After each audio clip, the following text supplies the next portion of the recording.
امروز تابستان سال 1405 می باشد.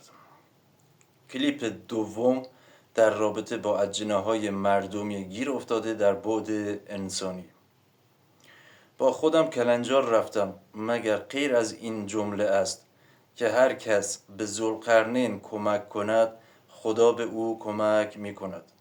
پس اگر اجنه‌های مردمی که پایشان در بعد انسانی گیر افتاده و بخواهند به ذوالقرنین کمک کنند و در چارچوب او زیست کنند، ستم نکنند و از قدرت ترسناک بودن خود برای کاهش ستم ستمکاران استفاده کنند، که همه اینها می شود یک کار خوب. و چون ستم نکردند و خوبی به دیگران کردند، با کاهش ستم از طرف ستمکاران، از طرف ذوالقرنین و خدا باید پاداشی برای این کار باشد که همان دادن راه حل در برابر یأجوج و مأجوج تغییر یافته می باشد.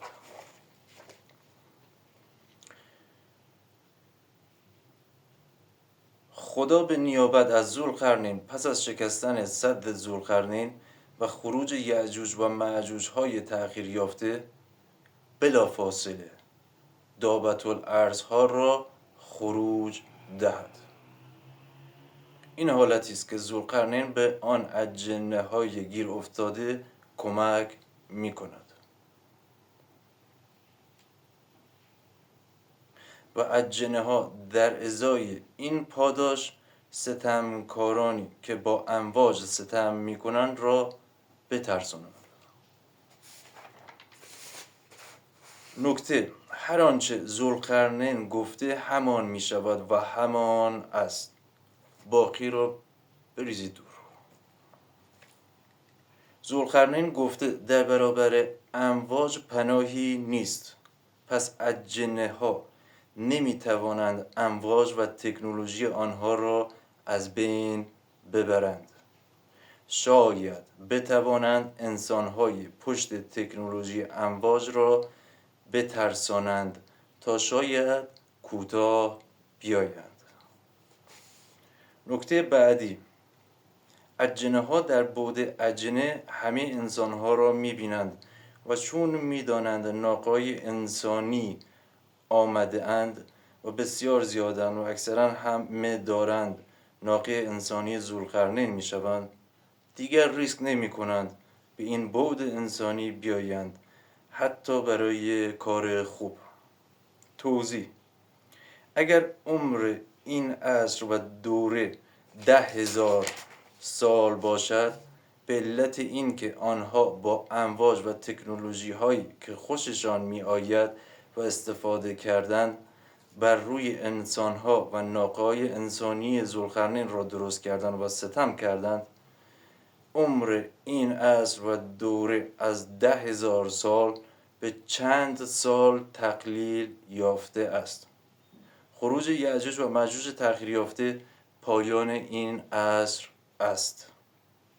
پس امیدی به آمدن آنها از بعد خود به بعد انسانها نیست و تنها از اجنه های مردمی که در بعد انسان گیر افتادند می شود استفاده کرد. موضوع بعدی: قوم الظالمین کیست؟ قوم الظالمین یا همان قوم ستمکار با دیگر انسان‌های این دوره سناریوی ذوالقرنین قوم هستند. در دنیای قبلی افراد ستمکاری که به جهنم ابدی نرفتند، یک فرصت دیگر به آنها داده شد و به صورت گاگ اند مگوگ تغییر نیافته آمدند و دوباره ستم کردند و زبان نفهمیدند. قوم الظالمین همواره بین سه ابرقدرت قرار میگیرند: 1. ذوالقرنین، 2. خدا، 3. دابة الارضها. پس هر کس ستمکار بماند و به جهنم ابدی نرود، شانس آمدن آنها به صورت به دنیا آمدن در قوم گاگ اند مگوگ بعدی را دارد. و در دنیاهای بعدی به آنها ملحق می شوند. چرا قوم الظالمین یا همان قوم ستمکار بین سه ابرقدرت مستقیم گیر می افتند؟ چون هیچ کس زور آنها ندارد. واقعیت همین است. و دلیل بعدی این است، شرح آن. 5000 سال پیش ذوالقرنین رفت بالا سرشان.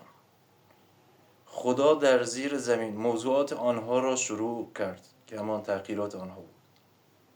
و وقتی خروج کنند به صورت تغییر یافته، دابت الارضها پشت سر آنها هستند اگر باز ستم کنند. پس همواره بین این سه ابرقدرت گیر می افتند و بازه هایی که به آنها یه فرصت هایی داده می شود که زبان بفهمند و ستم نکنند. نکته بعدی، افراد ستمکار و زبان نفهم اگر در جهنم ابدی گیر نیفتند به گروه قوم الظالمین اضافه می شوند. این همان گروهی است که در دنیا وارد می شوند و در قیامت همه آنها را همراه با ستمکاران کتک می زنند، نه افراد دیگر. این گروه در قیامت گاگ اند مگوگ تأخیر یافته و باقی ستمکاران که هنوز به آنها ملحق نشدند می باشند. نکته بعدی، در سناریو ذوالقرنین تنها یک قوم وجود دارد، اما ستمکاران زبان نفهم خارج از چارچوب ذوالقرنین از این قوم جدا می شوند. اگر در جهنم ابدی گیر نیفتند به قوم الظالمین اضافه می شوند. نکته آخر، در سناریو ذوالقرنین قلب باید نزدیک به خدا باشد و عقل نزدیک به ذوالقرنین.